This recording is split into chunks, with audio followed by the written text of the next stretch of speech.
Universidade Federal de Goiás acabou de divulgar a terceira nota técnica sobre a Covid-19 em nosso estado. De acordo com os estudos, o pico de contaminação em Goiás deve ocorrer a partir da segunda quinzena de julho, se os índices de isolamento em nosso estado continuarem abaixo de 40%. Para a gente bater um papo sobre esse assunto, nós conversamos agora com o professor da UFG, Manuel Ferreira, que faz parte de outro grupo de estudos, que é o do IES, Instituto de Estudos Socioambientais, também da Universidade Federal de Goiás. Muito obrigada, viu, professor, pela sua participação aqui, para falar desses números, né, que nos assustam, já que o índice de isolamento caiu, né, em Goiás. Começamos bem altos, né, em 55%, em meados de março, começo de abril, mas infelizmente esse número baixou e os números mostram aí a contaminação maior, né? O que isso representa, no caso, né, em termos socioambientais, né, já que é a área do senhor? Olá, Luciana. Obrigado pela oportunidade. Bom, o nosso grupo na universidade, em cooperação com o grupo que vem formulando essas modelagens, ele trabalha nessa crise da Covid com o desenvolvimento de uma plataforma de dados espaciais, a gente chama de Covid Goiás, a plataforma. Ela demonstra, né, ela vai monitorando a disseminação da doença pelos municípios goianos e para algumas cidades em nível de bairros, como o caso de Goiânia. E, no caso, o que a gente observa é que há uma nítida relação com o relaxamento das ações de isolamento, né, com essa taxa de isolamento, com a disseminação da doença pelos municípios, inclusive com um aumento expressivo do número de casos da Covid, números diários, né, o aumento é expressivo. Então, para se ter uma ideia, né, os dados relacionados à Covid no estado de Goiás, para o dia 28 de maio, já totalizam 3.101 casos confirmados e 115 óbitos, né? E se nós observarmos a curva de crescimento desses contágios, a gente vai observar que ela ainda está bastante inclinada, né? Uma curva que está bastante indicando um crescimento acentuado ainda, ela não demonstra uma estabilização. Então, a gente acredita que isso realmente esteja relacionado inicialmente, com um controle maior da mobilidade, né, da população, e agora com esse relaxamento. Então, o número de casos vem aumentando de forma bastante expressiva em todo o estado, mas especialmente aqui na nossa capital, Goiânia. Professor, o lado ruim disso é que pode haver, se essa projeção realmente, né, acontecer, pode haver um colapso na rede nossa, né, de saúde, tanto em hospitais privados quanto em hospitais públicos, né, já que não se sabe bem ao certo, isso de acordo com a própria UFG, não tem números oficiais da quantidade de leitos aqui no nosso estado. Bom, a gente vem monitorando também o número de leitos disponíveis para a Covid e ele varia aí em torno hoje de 50% até 80%, dependendo da unidade hospitalar, de ocupação. Então, isso é bastante preocupante, porque, segundo esses modelos que estão sendo divulgados, né, por esses colegas pesquisadores, se a taxa de isolamento se manter muito baixa, agora em torno de 35%, por exemplo, é muito provável que tenhamos um cenário bastante caótico daqui 1 a 2 meses, né? Então, o que a gente está demonstrando, que todos esses estudos demonstram, é que os picos de contágio ainda não aconteceram e esses estão vindo, né, de forma diferenciada por município. Então, nós temos que ainda achatar essa curva para que o sistema acomode melhor os pacientes que necessitarem de um atendimento de urgência e de UTI. Aqui na capital, professor, de acordo com o estudo de vocês, ainda é o melhor município em termos de isolamento, porque o que se fala é que no interior já está praticamente sem isolamento, né? Bom, eu não tenho os dados de isolamento por município, tá? Então, esses são dados que a Secretaria Estadual, ela recebe por algumas empresas, né, que prestam esse serviço por meio de telefonia celular. Então, eu não tenho uma taxa de isolamento por município.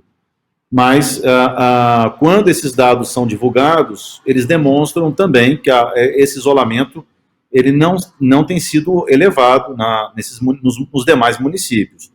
Isso a gente pode reparar, por exemplo, pelo aumento, por exemplo, de casos no entorno do Distrito Federal, ou nesse eixo, né, que começou em Jataí, Rio Verde, e vem até Goiânia, por exemplo, e agora começa a subir para o norte do estado. Isso passando por Goianésia, por exemplo, e assim por diante, né, subindo, né, para o norte do estado. Então, nós temos verificado que se o aumento do contágio ele tem sido significativo, é porque o isolamento ele não tem sido suficiente. À medida que a população se conscientiza de que é necessário o uso de máscaras e de outros, né, uma orientação em relação à higiene, né, etc., tudo isso poderia conter essa disseminação. Porém, essas medidas não são suficientes tão quanto o isolamento. Então, é por isso que os casos vêm sendo aumentados, vêm aumentando gradativamente, em alguns municípios de forma bastante acentuada, desde então. Ou seja, não adianta só usar máscara e administrar uma higiene, né, correta, né, ao lavar as mãos, etc. O isolamento ele precisa se manter num nível adequado, que eu diria em torno de 50%. Só que, professor, a prefeitura já acena aí com a possibilidade de abertura gradual de vários ramos a partir do dia 6 de junho, inclusive os shoppings. De maneira geral, todo o comércio, né? E no final, que bares, restaurantes e academias serão abertas. Como o senhor avalia essa abertura gradual, né? Lógico, com responsabilidade e tudo, né? Como que o senhor avalia essa abertura com relação a essa pesquisa, com essa estimativa? Luciana, tem uma coisa que nos preocupa bastante, que inclusive, também apontada por esses pesquisadores, né, que fizeram essa terceira, essa nota técnica, né, sobre os cenários, é de que, muito provavelmente, quem mais se adequa às regras de prevenção são também as pessoas que mais realizam isolamento. Então, é por isso que os casos vêm aumentando de uma forma preocupante. Eles não foram reduzidos com a adoção de regras de convívio, né, com máscara, álcool em gel, etc. Pelo contrário, o aumento do número de casos está diretamente relacionado com o relaxamento do isolamento. Esse é um problema. Ou seja, o que a gente está querendo dizer é que as pessoas que têm maior consciência em relação às práticas de higiene, uso de máscaras, cuidados, né, com o seu domicílio, né, etc., são também as pessoas que talvez busquem sair menos nesses dias, né, são aquelas que se mantêm mais isoladas.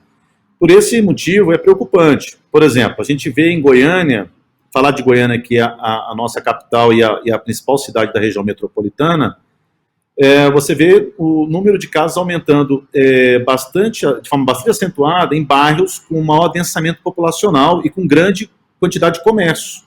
E os comércios com maior destaque na capital, né? Comércios como academia, lojas, salões de beleza, etc. Por exemplo, já o setor Bueno é um bairro que vem liderando o número de casos confirmados. O setor Oeste, praticamente também desde o início do contágio, né, no início de março. Jardim América, Jardim Goiás e setor central são esses 5 bairros que mais acumulam casos de confirmado da Covid nesse momento. E se você for observar, são justamente os bairros que têm maior número de comércio. Então, são shoppings, são supermercados, são empórios, são academias, são hospitais também, e são parques. A gente queria chamar atenção para isso, são os parques. Então, nós temos, por exemplo, o Parque Vaca Brava, o Parque Jardim Goiás, o Parque Flamboyant, perdão. Ou seja, nós temos alguns parques que concentram também o maior número de visitantes. Então, o Parque da Alameda das Rosas, né? O Parque dos Buritis, né? Então, nós temos Isso. esses parques, todos que concentram o maior número de casos. Você vai ver que são os parques no setor Bueno, setor Oeste e Jardim Goiás, por exemplo. Então, fora os comércios. Então, a gente vai perceber que a abertura, a gente entende também que o lado econômico ele é necessário. Eu não me oponho a isso, na verdade, eu sei que é uma crise econômica gravíssima e que as pessoas precisam retornar gradualmente à sua rotina. Agora, o Estado de Goiás e o município, a Secretaria Municipal de Saúde, né, de Goiânia, por exemplo, e dos demais municípios, vão ter que ter um cuidado extremo com esse retorno às atividades comerciais, porque não são medidas como somente o uso de máscaras e higiene das mãos, por exemplo, vão conter esse vírus. Me parece que o contágio ainda, né, a taxa de contágio, né, que a gente chama de RE ou R0, né, um contágio efetivo ou teórico, ele ainda, provavelmente ele está acima de 1, né, quer dizer, ele deve estar em torno de 1,5, 1,3, mais ou menos, já chegou a mais de 2. Então, ou seja, o número de pessoas infectadas por cada habitante ainda é um número que ainda gera uma disseminação da doença de forma preocupante. Então, eu acredito que as secretarias municipais de saúde vão precisar de muita atenção, de muita fiscalização, assim como uma adesão muito boa dos comerciantes, uma conscientização de que o contágio ele se dá facilmente ainda. Não somente não vai ser contido só com o uso de máscaras ou álcool em gel. Quer dizer, na verdade, precisa ter um cuidado com aglomeração, por exemplo, controle de pessoas que estão infectadas. Então, pode ser um aumento térmico, por exemplo, número de pessoas dentro de um estabelecimento e assim por diante. Então, hoje eu tive a oportunidade de ir a um dentista. Eu percebi que tinha toda uma preparação, né, com relação ao número de pacientes limitado a uma pessoa na área do consultório, toda uma parte de higiene, de higienização de calçado, luvas, esses máscaras, né, para os atendentes e para o paciente. Então, ou seja, é um nível, é um normal bastante sofisticado. A gente vai ter que se adequar ao mesmo. Não é fácil. Será?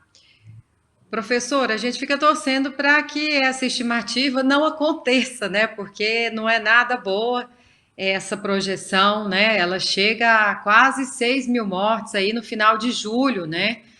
E então, um número altíssimo para o nosso estado, que ainda a situação ainda está controlada no estado de Goiás, não há falta de leitos, falta de leitos na UTI também, a gente não tem essas notícias, então a gente fica torcendo para que isso não aconteça e que, se for abrir o comércio, que volte, né, de forma responsável. Lógico, o próprio comerciante não quer o estabelecimento dele infectado. A gente fica torcendo, e qualquer novidade, qualquer outro estudo, estamos aqui abertos. Muito obrigada, viu, pela participação do senhor. Luciana, eu que agradeço, né, em nome da Universidade Federal de Goiás. Nos colocamos pela plataforma Covid Goiás à disposição também, com o trabalho de monitoramento, de informação à população. Então, continuamos à disposição desse canal para futuras entrevistas. Ok, obrigada.